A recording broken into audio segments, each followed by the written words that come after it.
Gang. Apa Mbak? Ini bikin dulu.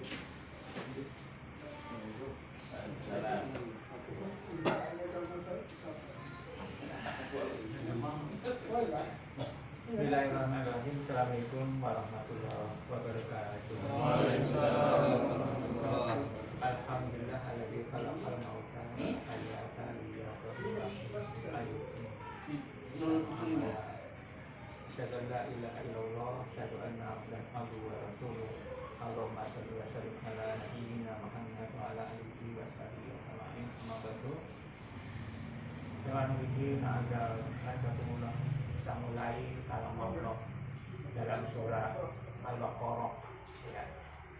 Paman tabi'ah budaya para kaum alaihim walaum ya yanun.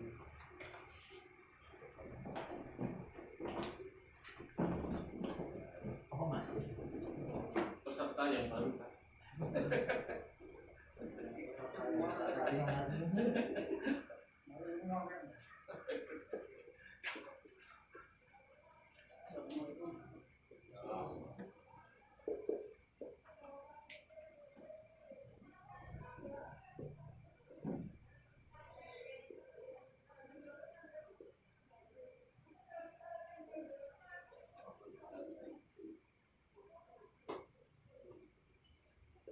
Itu budaya kan? budaya, Paman tapi yang budaya. ya. Tapi ya.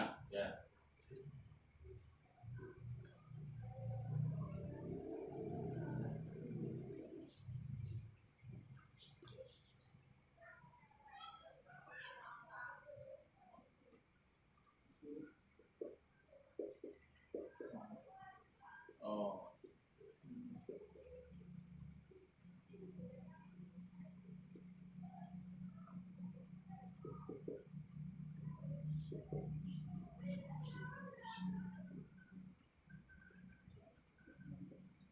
Ada salah itu.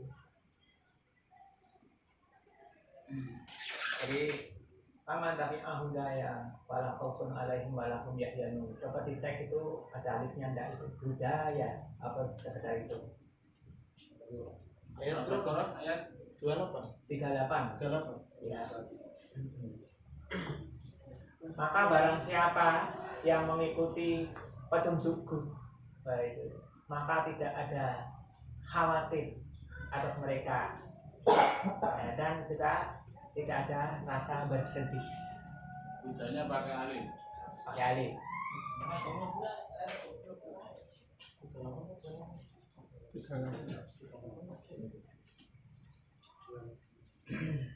Garapan dengan buri ayatnya. Ya. Pada pengarap. Kemudian kan ini sebelumnya kan nahbitu minha jami'an. Nah itu Pak Ima Yahya nakum min huda paman tabi'a hudaya fala khaufun alaihim wala hum yahzanun. Jaminan Allah itu. Ini termasuk pengumuman dari Allah. Siapa yang mengikuti petunjukku, yakni Allah, maka tidak ada rasa khawatir atas mereka, dan mereka juga tidak akan bersedih hati. Jadi petunjuk Allah itu obat stres, ya. Tidak akan khawatir, ya, terhadap apa yang akan terjadi, tidak khawatir, ya, ketika melakukan petunjuk Allah. Nah, kemudian walahum ya juga tidak akan bersedih terhadap apa yang sudah terjadi. Tafsirannya begitu. Ya, ini jaminan dari Allah. Nah, petunjuk Allah itu apa saja? Nah, bahasanya kita sudah saya sampaikan ini. Kalau dia misalnya suka bersedekah, tidak mungkin dia punya rasa khawatir untuk miskin, tidak mungkin. Ya. Pasti justru akan semakin dimudahkan rezekinya. Tapi amalkan dulu, ya, karena fadilah amal itu akan muncul setelah diamalkan, tidak hanya sekedar diketahui. Setelah diamalkan, oh begini tuh, oh jumlahnya, gitu, akhirnya semakin semangat, itu loh. Maka tidak ada rasa khawatir dia. Itu. Berperang pun juga tidak ada rasa khawatir karena mengikuti petunjuk. Mengikuti petunjuk. Itu. Nah, kemudian ya sudah saya ceritakan loh. Ya. Pada masa itu masa muda-muda di tahun 80-an atau 85-an itu kan masih banyak orang yang berjudi, itu masih banyak. Saya rasa di sini juga potek. Namanya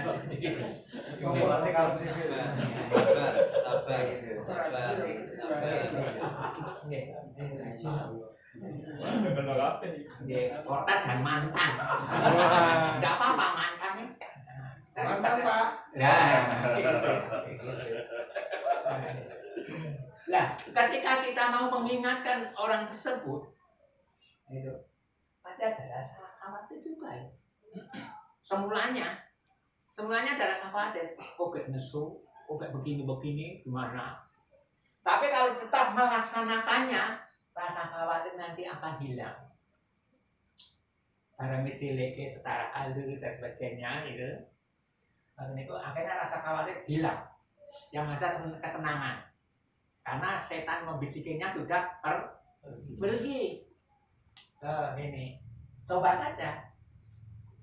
Wong becak niku kan awake ngepekol menepol niku. Kalau gak cilik ngoten niku. Carane keplek kene langsung. Lewat di gang kecil ngoten niku lho. Niku nesu ora yo. Saya pikir gitu. Mas kono lurus ya. Mas. Gitu. Padahal itu tak elekin. Ternyata mereka tidak marah, tidak dendam. Berarti apa yang ditakuti itu semua tidak ada. Itu hanya bayang-bayang saja. Lewat satu galengan itu. Satu teman-teman itu orangnya marah banget itu. Lewat satu galengan dan sawah. Sini sapa iki sing anjlok iki. Saya pikir gitu, aku apa kono. Oh itu. Lah tetap ada ustaz kok. Ustaz kok gitu. Akhirnya dia yang anjlok. Padahal bude dua. Nah, itu kalian yang membebek. Nah, jadi dua.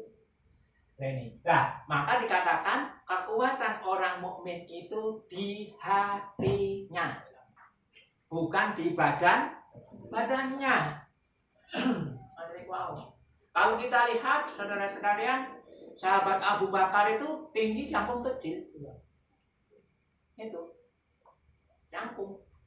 Umar bin Khattab radhiyallahu anhu dikabarkan beliau itu tinggi besar. Bahkan ada riwayat menyebutkan kalau naik kuda itu enggak usah pakai sikil itu nanti ngembreh lemah. Kuda itu karena tinggi besarnya itu tadi. Namun demikian itu terhadap beliau Abu Bakar As-Siddiq beliau hormat. Karena kekuatan hati Abu Bakar As-Siddiq lebih kuat daripada Umar bin Khattab. Ini maka jangan meremehkan orang yang kecil dan sebagainya. Itu kalau kuat hatinya didekati malaikat. Akhirnya menjadi kuat badannya dan seterusnya. Jadi fala khaufun alaihim walahum yahzanun.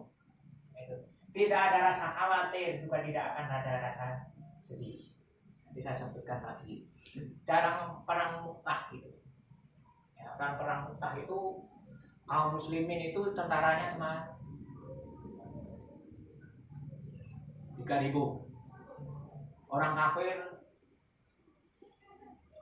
200.000. 3.000 lawan 200.000. Perbandingan berapa ini? 7 berapa? 7 ini oke maksudnya.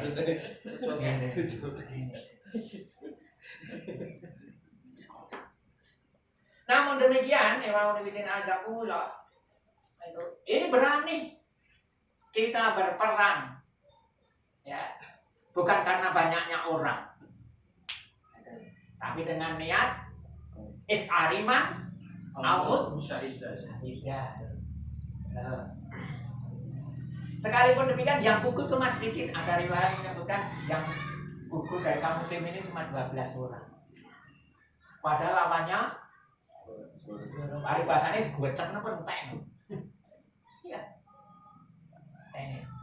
Berarti kemarin saya sampaikan insan surullah yang surkum. Jika kamu menolong agama Allah, maka Allah akan menolong meneguhkan kedudukanmu. Ini sudah dijalankan.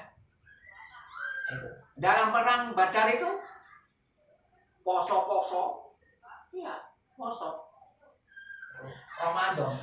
Jadi Rasulullah hijrah ke Madinah kurang lebih lamanya baru 18 bulan, berarti 1,5 tahun lebih sedikit ya. Itu.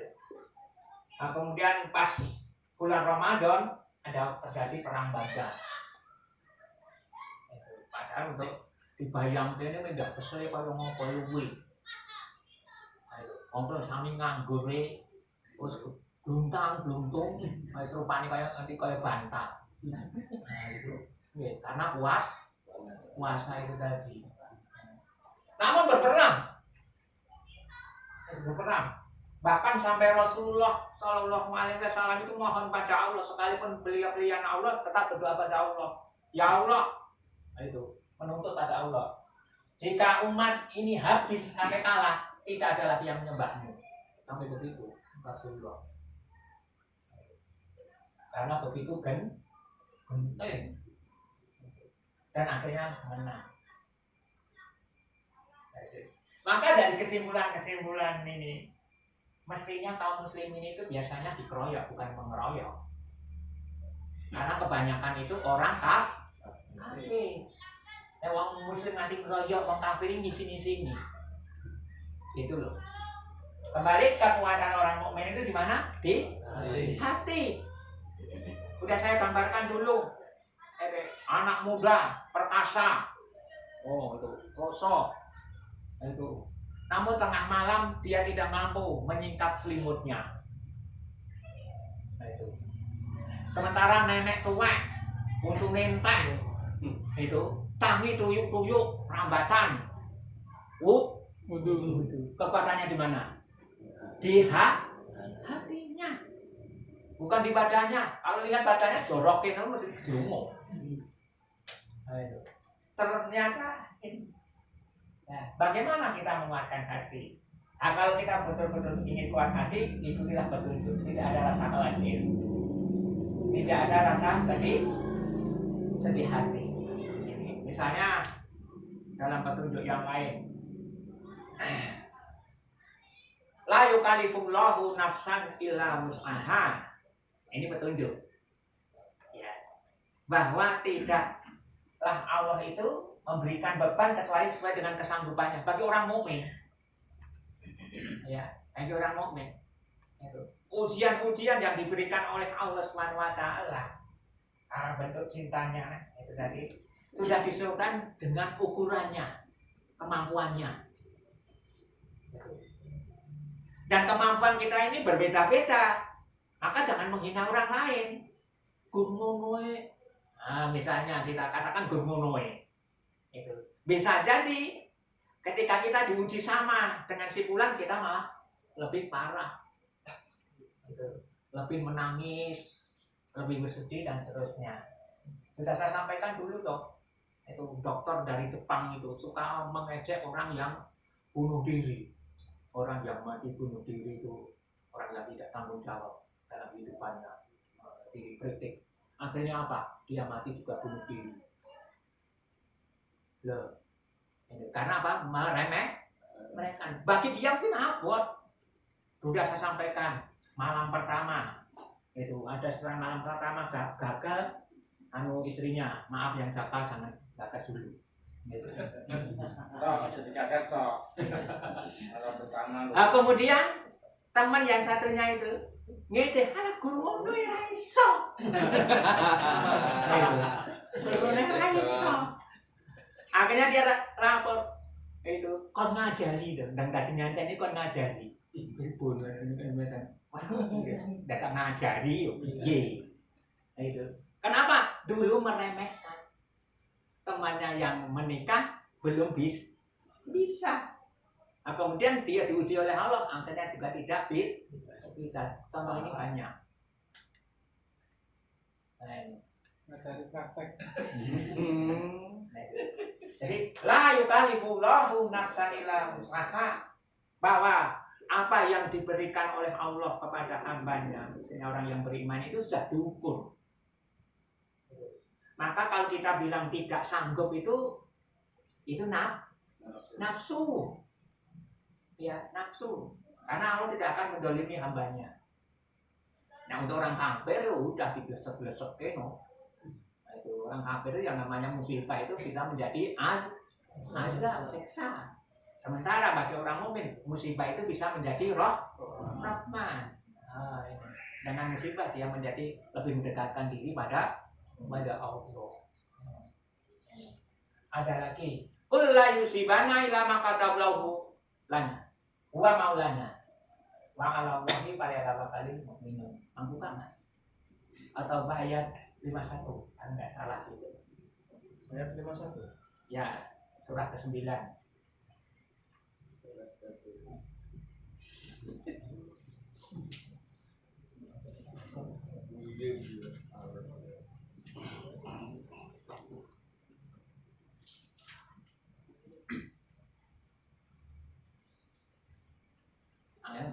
Qul la yusibana illa ma kataballahu lana wa maulana wa 'ala Surat Allahi Taubah falyatawakkalul surat ayat 9. Surat ke-9 ayat 51. A'udzubillahi minasyaitonirrajim. Qul la yusibana illa ma kataballahu lana wa maulana wa 'ala Allahi falyatawakkalul mu'minun.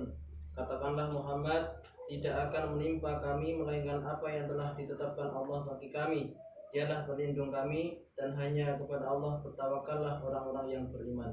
Nih, ini dalil yang perlu kita ingat, bahwa kalau Allah sudah menetapkan bahwa akan terkena itu, sekalipun seseorang itu bersembunyi itu dimanapun dia tetap akan terkena. Tapi kalau Allah sudah menakdirkan akan luput, sekalipun diinceng tenanan itu nganggo coba japu itu juga tetap akan luput. Nah, ya. Nah, kalau sudah menyadari ini, otomatis tidak akan khawatir. Jadi begitu lepas itu langsung tenang saja. Oh, itu jodohku, itu takdirku. Karena saya itu ada itu seorang janda itu. Nah, kemudian dia ditinggal laki-lakinya. Nah, kita Padahal belum, dalam artian hanya lewat kenalan lewat WA, ketemu saja belum. Tak tahunya laki-lakinya itu nikah, dia sakit hati. Ketemu aja dibungis lewat ini. Karena apa? Tidak mengikuti petunjuk ini. Itu. Petunjuknya apa? Nah itu tadi, jangan berhubungan dulu kalau belum. Nah ini kan berhubungan terus bisa terkena sakit hati itu tadi. Ya. Dia kalau bilang sakit hati, kalau manggil saya kan mbah. Oh mbah, apa dok? Karena dia manggil saya mbah, saya manggil dok, itu saja. Halo Mbak. Ini bisa jadi Mbah.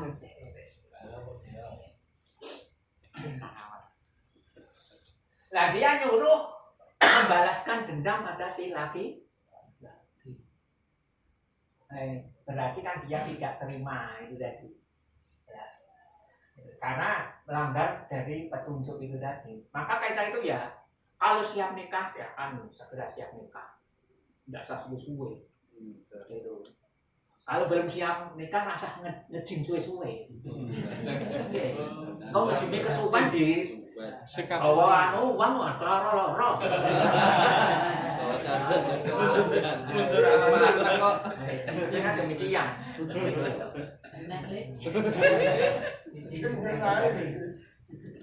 Akhirnya terus bersedih hati. Nah, terus deklamasi ning nggon cendela. Karena itu tadi. Kalau nggak status. Jadi dalil surat apa tadi? Petunjuk. Surat At-Taubah ayat 51. Ini bisa menjadi petunjuk.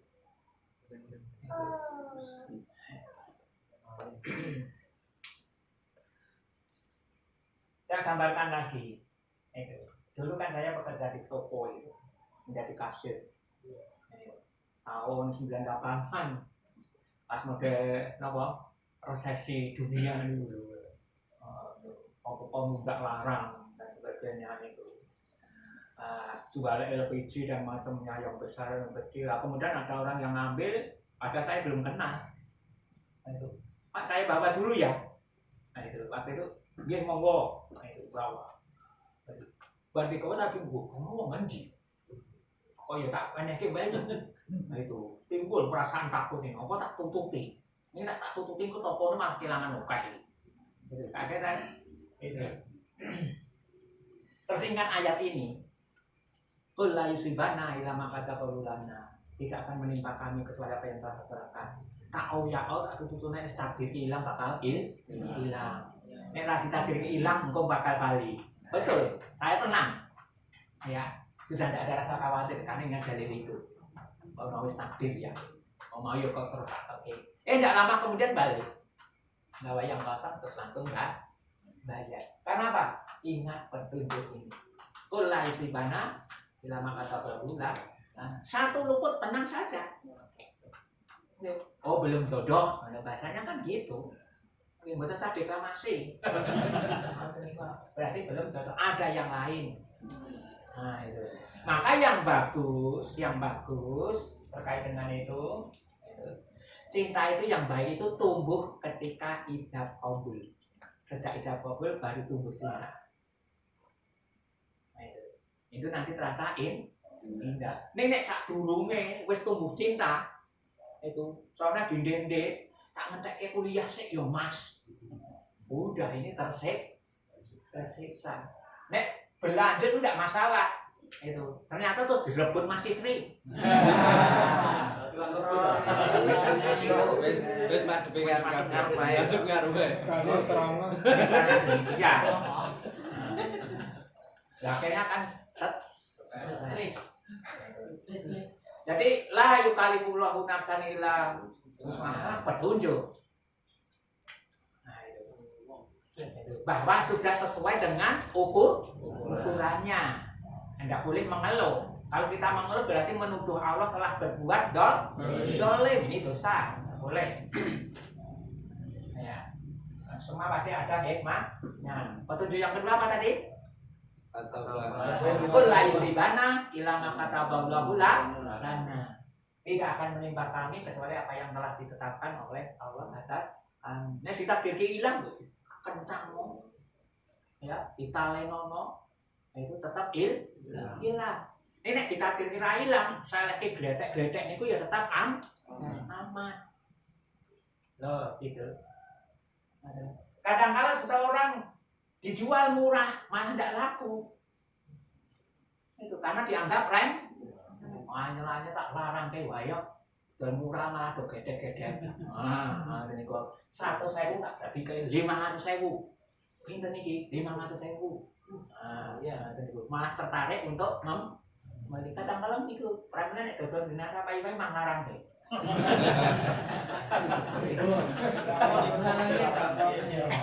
Ya. Tak 5.000, Mas. 10.000. Kadang-kadang begitu. Karena kadang-kadang seseorang itu tumbuh rasa gengsi mau beli yang murah-murah itu malu. Itu loh.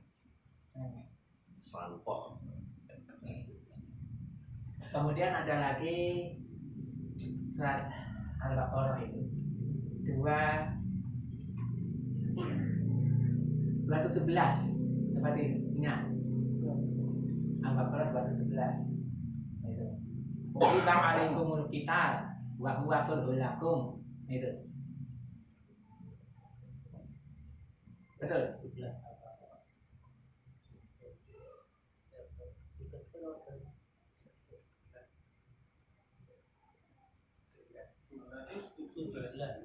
Betul. Masalahnya kalian syahril haram. Kul Kutiba alaikumul qital. 216. Oh, 16 ya. Surat Al-Baqarah surat kedua ayat 216. A'udzubillahi minasyaitonirrajim.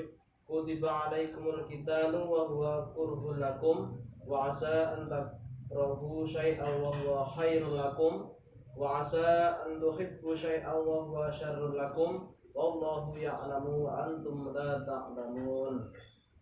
Diwajibkan atas kamu berperang padahal itu tidak menyenangkan bagimu, tetapi boleh jadi kamu tidak menyenangi sesuatu padahal itu baik bagimu, dan boleh jadi kamu menyukai sesuatu padahal itu tidak baik bagimu. Allah mengetahui sedang kamu tidak mengetahui. Nah ini wa asa an takrahu syai'an wa huwa khairul lakum. Petunjuk ini perlu dipahami. Oke. Bisa jadi engkau benci sesuatu padahal itu malah baik bagi kamu. Ma'asa atau ibu syai'an wa huwa syarrul lakum. Bisa jadi engkau menyukai sesuatu padahal itu malah buruk bagi kamu. Nah, kadangkala yang bermain pada diri kita itu adalah logika kita. Gitu loh. Jadi lebih percaya pada logika daripada Allah Subhanahu wa taala. Nah, ini yang terjadi. Ya, maka kemarin kan sudah saya ceritakan di itu rapat RT itu tentang dua teman itu ya. Dua teman. Yang satu ketika masih pemuda itu dia tidak nyelengi dia. Sekalipun kerja insinyur. Tidak nyelengi enggak. Nyalengannya apa? Nulungi tas randu-randu di sekolah diragati SD. Kadang kalau sampai hutang hanya untuk bisa menolong orang. Namun ketika dia menikah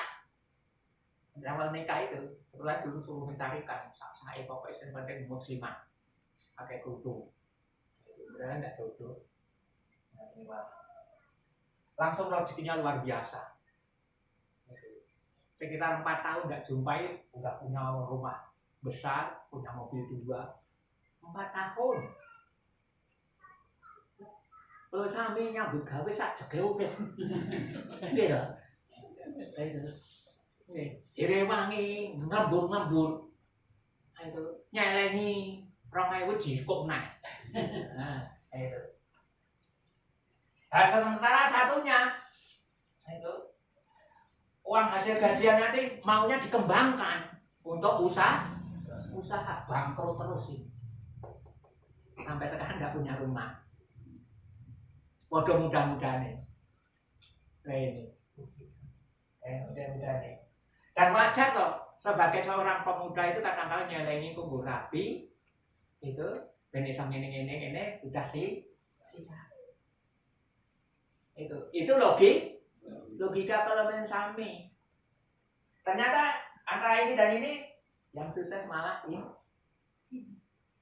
langsung ditukar oleh Allah. Intu qaridullaha qardan hasana yudhaqirul lakum bayatil lakum. Jika kamu meminjamkan bahasanya itu meminjamkan sesuatu pada Allah. Jilai Allah, padahal pemberian yang ada pada kita itu adalah dari Allah. Tapi Allah menggunakan bahasa meminjamkan. Yang sudah diberikan Allah dipinjamkan kembali pada Allah. Nah ini satu gambaran. Dan tidak apa ini yang namanya apa kendaraan baru dan kendaraannya cuma biasa saja. Biasa saja. Jadi itu tadi bisa jadi engkau itu tadi membenci sesuatu padahal itu lebih baik bagi kamu. Sing dibenci wong niku napa biasane? Nek kalau sami sekarang penampilan itu uwan ngeten iki lho. Nggih. Uwan yang kenal uwan itu pun bingung. Itu soalnya perawan. Coba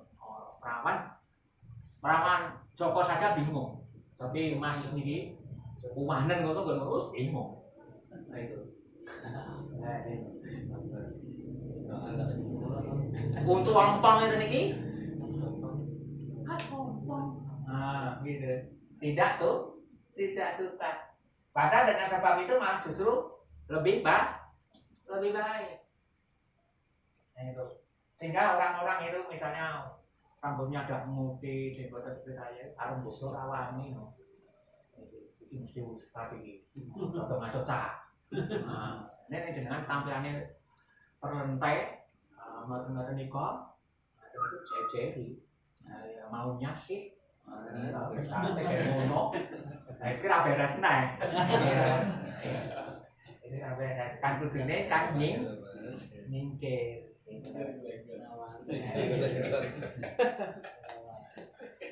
Itu diantaranya. Di antara petunjuk Allah. Sakit itu biasanya seseorang juga tidak suka.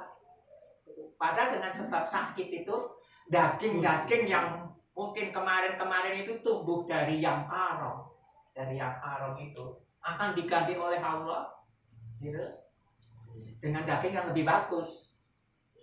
Semula gemuk banget, tapi penuh dengan yang haram. Nah, maka Allah karena cinta diberi sakit sehingga badannya kurus. Sembuh dagingnya ganti dengan daging yang baru. Itu kalau dihubungkan dengan dalil. Dihubungkan dengan dalil. Kaya kita semuanya dulu senang kabeh kaya. Direwangi lembur-lembur, direwangi ra ngaji barang ngene. Nggih. Niku mergane pengen sugih. Ini ora sugih-sugih.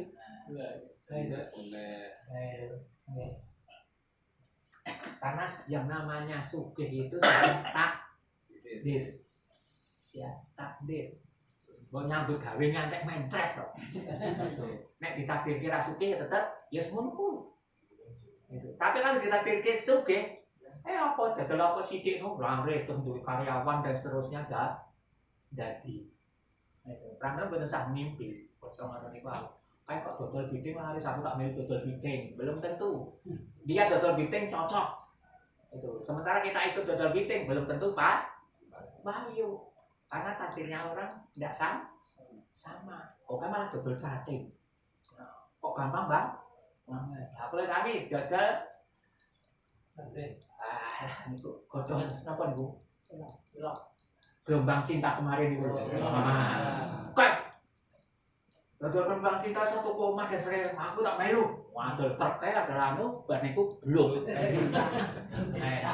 Hilang si Fulan kok iso dadi kita tidak jadi loh. Nah ini kalau tidak percaya pada takdir, tidak memiliki petunjuk ini stres. Nah, maka dikatakan Al-Quran itu hiburan orang mukmin. Jadi kalau kita sedih, bacalah Al-Quran. Itu. Sudah baca Al-Quran kok masih sedih, hati kamu berarti tidak beres. Seharusnya Al-Quran dengan hati itu klop. Ini kok tidak beres. Nah, itu. Ya, kan namanya hati tidak beres ya gampang sedih, gampang bingung dan sebagainya. Maka bentuklah lingkungan yang kondusif, yang bagus. Kadang-kala kita sudah siap membaca Al-Quran, tapi teman-temannya tidak baca Al-Quran. Itu teman-temannya malah nonton bal-balan. Itu kita tidak konsen, no. Lagi buka no, konco-konco link mengakul. Al-Quran ini salahnya mayu kotor cak menang tinggi. Karena apa? Lingkungan. Nah, itu yang terjadi. Sudah lebih belum masih 20. Sekarang materi ini kiblat, tentang bab kiblat. Materi sholat bab menghadap kiblat. Halaman 16 tadi akidah. Sekarang materi sholat menghadap kiblat. Atau Mas? Halaman 16 bab kedua menghadap kiblat. Menghadap kiblat adalah termasuk syarat sahnya sholat, yaitu Ka'bah. Dalam hal ini Allah berfirman, A'udzubillahi minasyaitonirrajim. Faman la wajhaka syatral masjidil harami wa haitsu ma kuntum fawallu wujuhikum syatrah. Palingkanlah mukamu ke arah Masjidil Haram dan di mana saja kamu berada, palingkanlah mukamu ke arahnya. Quran Surat Al-Baqarah ayat 144. Tidak betul kita pawali itu. Pawali. Pawali. Pawali. Nah, selanjutnya Akan tetapi bagi orang yang jauh dan tidak dapat melihat Ka'bah, maka jumhur ulama mengatakan bahwa yang diwajibkan bagi mereka hanyalah menghadap ke arah kiblat atau Masjidil Haram. Maka apabila Masjidil Haram di arah barat, berarti kewajibannya ketika sholat adalah menghadap barat. Menghadap barat dengan tanpa harus merinci pakai sekian derajat. Firman-Nya sekian derajat. Firman-Nya wa haitsu harajta fawalli wa min haitsu harajta fawalli wajhaka syatral masjidil harami wa haitsu ma kuntum fawallu wujuhakum syatrah. Dan dari mana saja kamu keluar, maka palingkanlah wajahmu ke arah Masjidil Haram, dan di mana saja kamu sekalian berada, maka palingkanlah wajahmu ke arahnya. Al-Baqarah ayat 150. Jelasnya, barang siapa berada di dekat Ka'bah dan dapat melihatnya, maka wajib baginya untuk menghadap ke arahnya secara tepat dengan seluruh badannya. Sedangkan jika ia berada di dekatnya namun tidak dapat melihatnya karena ada penghalang atau lainnya, maka hendaknya ia berusaha sesuai kemampuan untuk menghadap ke arahnya secara tepat. Dan jika berada jauh darinya, maka hendaknya sholat ia menghadap arah yang ada padanya kiblat, tidak menghadap sedikit melenceng, tidak mengapa sedikit melenceng ke kiri atau ke kanan karena tidak mampu tepat menghadap kiblat. Hadisnya, an Abi Hurairah qala Rasulullah sallallahu alaihi wasallam ma bainal masyriqi wal maghribi qiblah. Dari Abu Hurairah, ia berkata, Rasulullah sallallahu alaihi wasallam bersabda, antara timur dan barat adalah arah kiblat. Hadis riwayat Tirmizi. Hadis ini bagi penduduk Madinah boleh sholat menghadap antara timur dan barat, yakni arah ke selatan karena di situ arah Ka'bah. Sedangkan bagi daerah atau tempat-tempat lain, maka sholat dengan menghadap ke arah kiblat atau Masjidil Haram dimanapun mereka berada. Bagi yang tidak mampu sholat dengan menghadap ke arah kiblat karena sakit sehingga tidak bisa bergerak, baik karena di atas kendaraan, dalam peperangan atau yang lainnya, maka sholat ke arah yang ia mampu.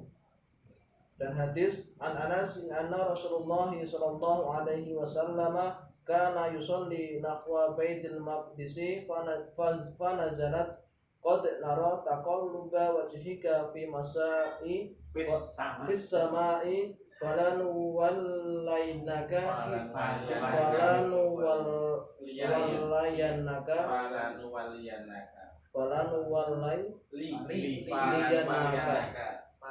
kiblatan taradaha fawali wajhaka syatral masjidil haram famarra rajulun min bani salamata wa hum raku'un fi sholatil fajri wa qad sallau rak'atan fanada ala innal kiblata qad huwalat ala innal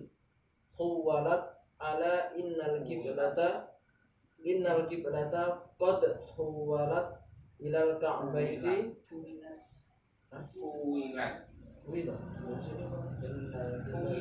innal kiblata qad huwilat ilal ka'baiti qala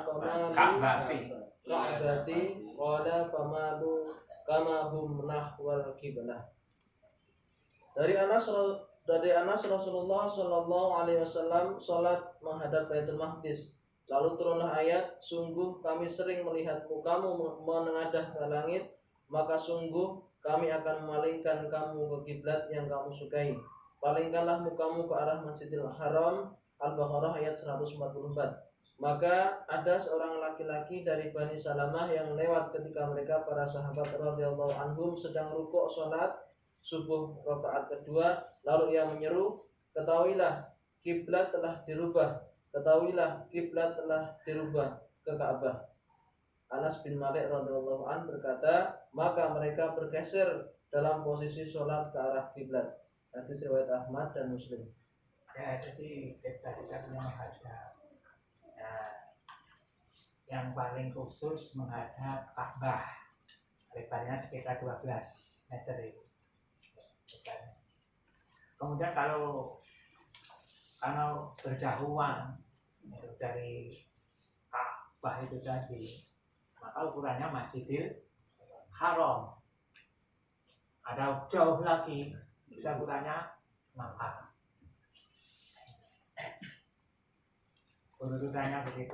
Kalau mau menghadap pas banget, itu bisanya kalau dekat dan Ka'bahnya nampak itu bisa. Jadi Ka'bah dikelilingi itu bisa.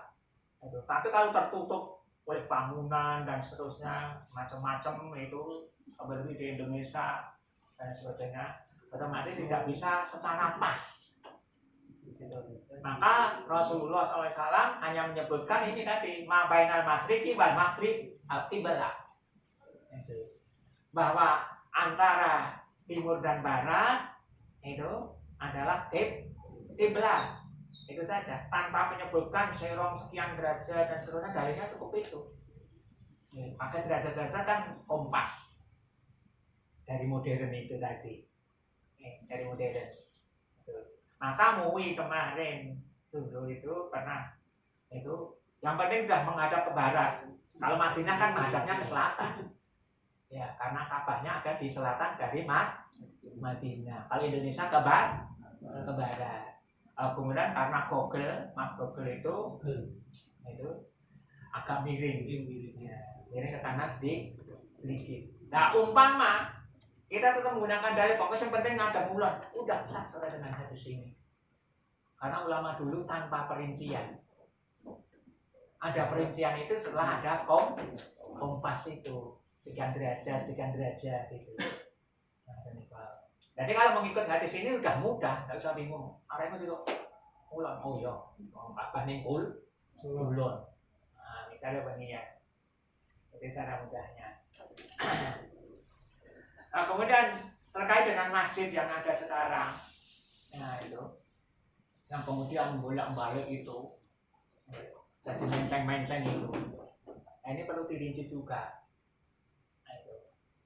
Kalau masjidnya dengan cara apa itu tadi, dimenceng-menceng dulu jamaahnya sedikit, ya biarkan tetap biasa, itu tidak apa-apa sebetulnya.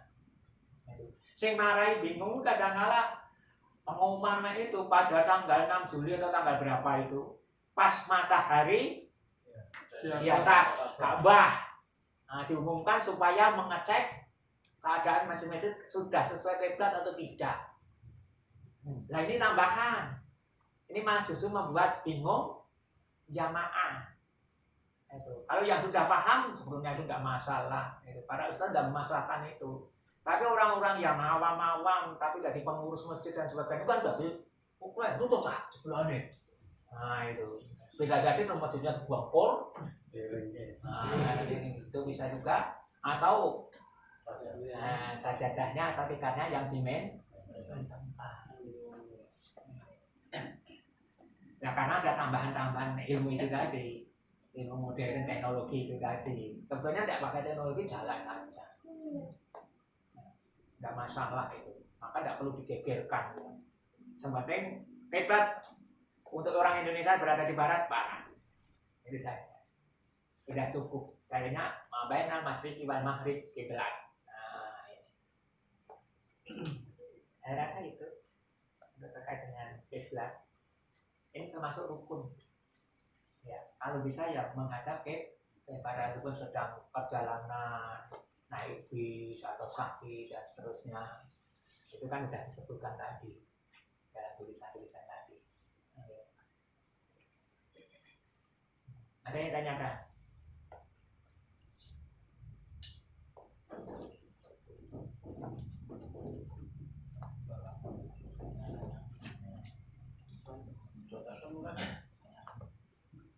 Ya Pak.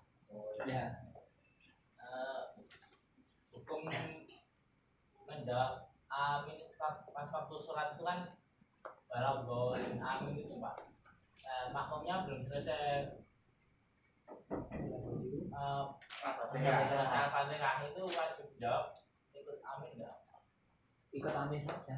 Ikut amin aja Iya, saja. iya. Jadi bacanya dipotong dulu. Ya, amin. ini enggak apa-apa. Jadi tidak taala ghairil maghdubi alaihim. Pada dolim terus amin. Itu ada perintah. Jadi kalimat mengucapkan itu tadi akhir ayat pada dolim kita suruh mengucapkan amin. Aminnya itu dua. Dua kedua, minnya dua kedua, juga dua kedua. Nanti beda lah, artinya lain. Amin itu artinya sebalik.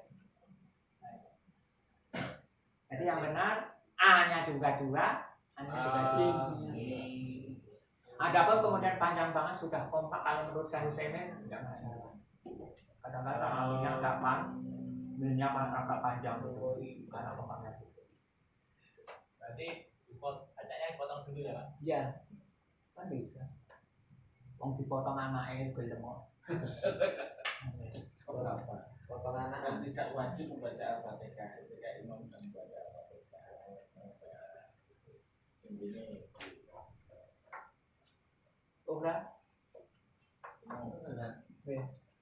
Ini Seandainya kita melakukan perjalanan ya ke Surabaya, kan termasuk musafir, dan di Surabaya itu dalam waktu seminggu, apakah di Surabaya itu kita boleh melakukan sholat jamak, di jamak sholatnya seperti itu, apa sholatnya seperti biasa? Sebetulnya terjadi perbedaan pendapat yang luar biasa dalam bab ini. Tapi yang terkuat selama di sana itu tidak berniat mukim, itu ya itu silahkan dijamak dan dikosor. Sama tidak ada niat mukim. Memang ada juga yang membatasinya 4 hari atau berapa ada juga. Tapi Rasulullah ketika di pada peperangan itu 18 hari dalam perjalanan perang itu. Nah, itu beliaunya menjamak dan mengkosor. dengan kos ora. Jadi selama perjalanan tidak menginap di sana. Ya tidak. Nah, itu. Misalnya dalam rangka di sana berdagang. Nah itu. Sekalipun nginap di hotel. Nah, itu. Tapi kan niatnya berdagang dan nanti akan kembali lagi. Nah, itu. Boleh. Kenapa sih? Tapi kalau ikut sholat mukim di masjid, ikut imam. Kalau sendiri monggo. Sendiri. yang rampung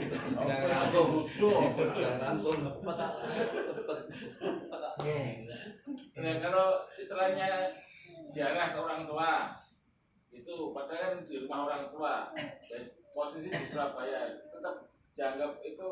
Kalau rumah kita sini, jalan, sana kita tidak ada niat itu tadi. Ketika kelahiran, waktu kelahiran di sana. Nah, Enggak, waktu kelahiran kan kita sudah mukim di sini, ya kan ziarah ke orang tua, jadi musafir. jadi musafir, Ya. tetap dijamak boleh. Nah, kalau merasa musafir silakan.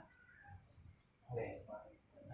Dan mereka rumah saya jenengan, iki aku musafir kok ya bali ning wong tuaku. Nah, nah anggap saja musafir karena sudah punya rumah sendiri.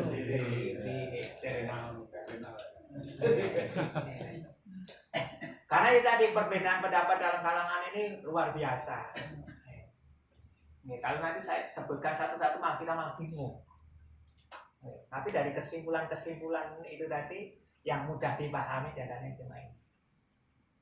Ada yang menetapkan 4 hari, ada beberapa gitu.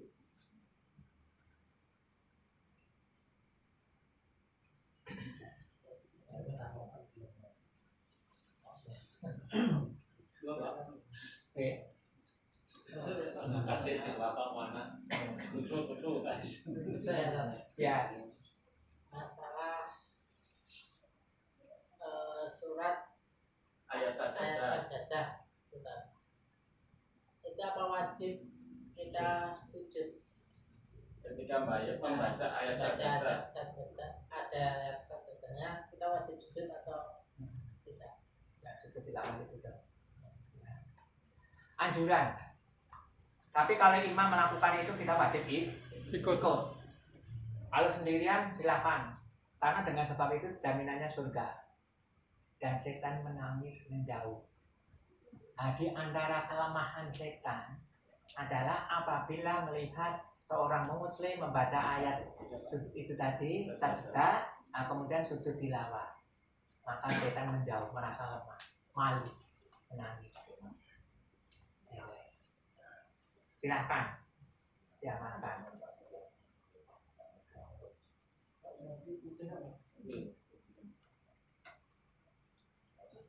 Jadi ketika sholat tetap baca sholat. Pas ketika sholat ada ibadah langsung sujud besar. Ya. Habis itu kembali berdiri lagi. Ya. Jadi ida quri al-Qur'anu la yasjudun. Itu dalam yang sikap itu Allah Akbar sujud. Masjid Bakari juga bisa. Iya. Ikra itu loh. Nah, terus kembali berdiri lagi. Berdiri, kemudian Allah Akbar rukuk gitu.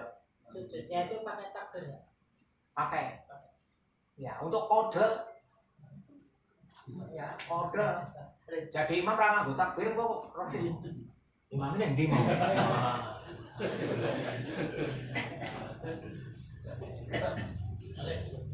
Bangkitnya kita pakai takbir.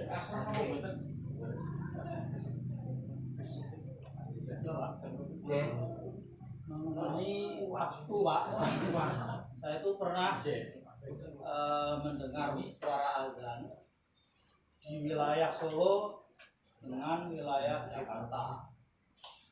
Itu kan ada perbedaan Pak.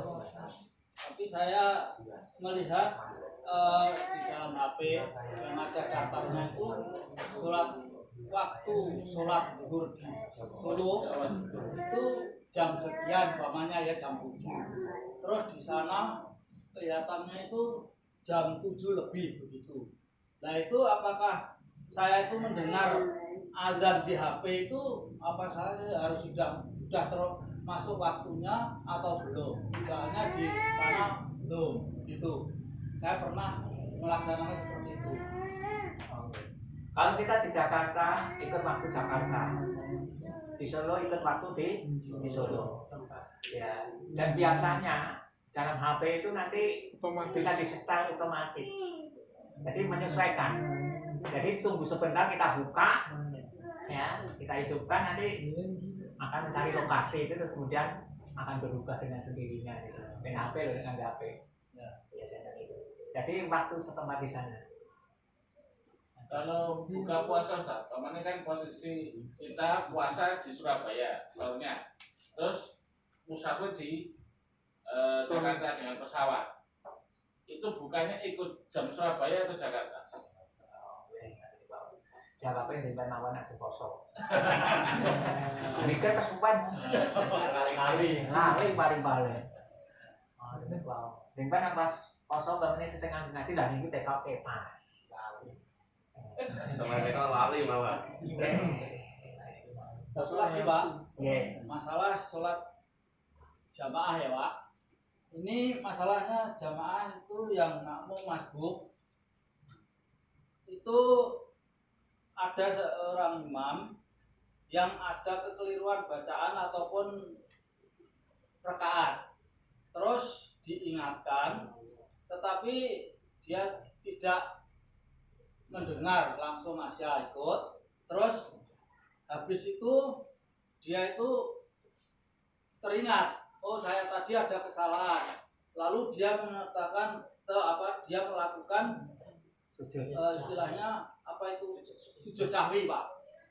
Lah makmum yang masbuk itu apa juga ikut melaksanakan sujud sahwi karena keterlambatan satu rakaat. Sebenarnya begini nih, kalau kita sudah menjadi makmum, apapun kita ikuti. Masa waktu dalam sisi gerakan, bacaannya kan tidak sama. Ya. Dalam sisi gerakan. Nah kita ikut sujud saja. Dalilnya itu tadi, inama junilal imam liyuk tama bihi. Dijadikan imam itu untuk diikuti. Itu saja. Sampai dalil umum itu. Ya. Kalau kami sujud sapi, mau kan juga ikut lah. Tuh. Padahal kan imamnya nggak Nggak kerungu. Nggak kerungu. Enggak kerungu gitu. Namanya nggak kerungu. Ya itu pernah pakai kasus-kasus yang terjadi itu kalau bisa dijalani dengan sesuai sunnah, kalau tidak ya akhirnya kita kan berpikir spontanitas itu. Dan pemain. Pak Guru. Hati kita memang kadang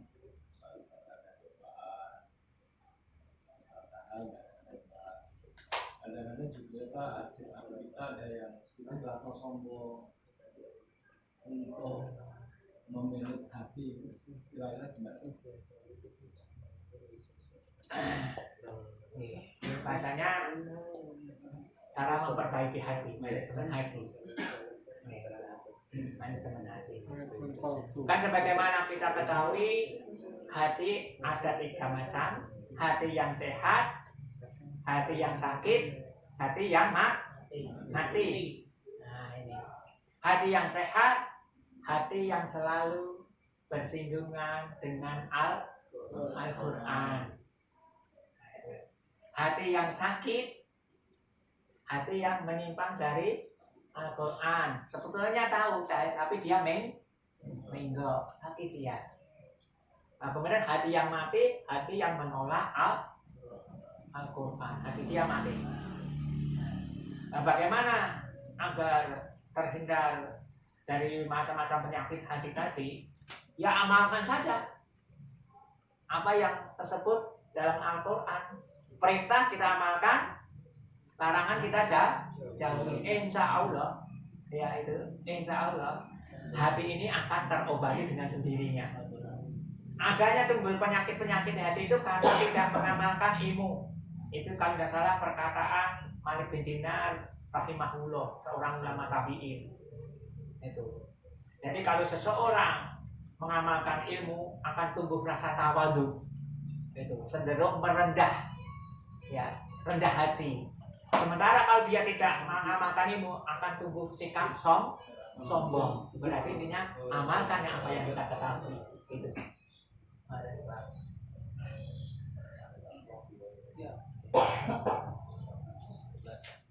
Insya Allah nanti hati kita akan secara tidak langsung akan sehat sendiri.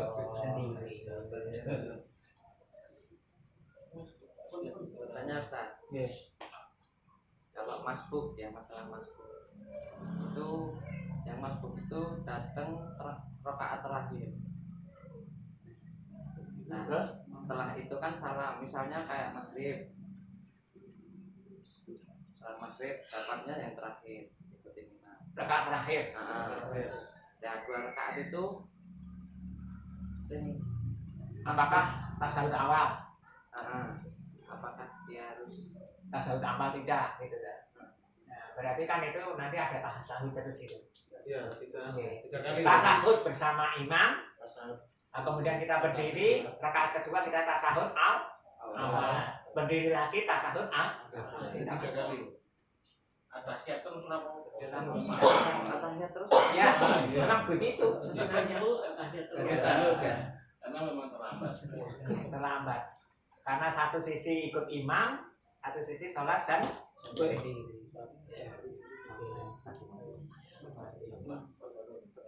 Solokan.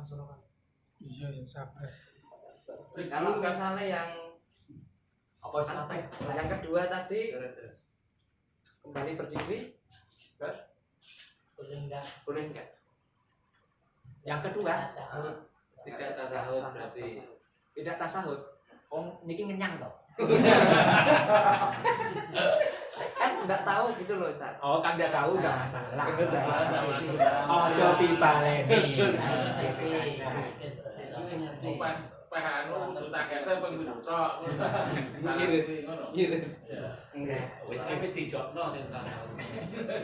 Karepe. Kenyang ya. Enggak kalau kenyang.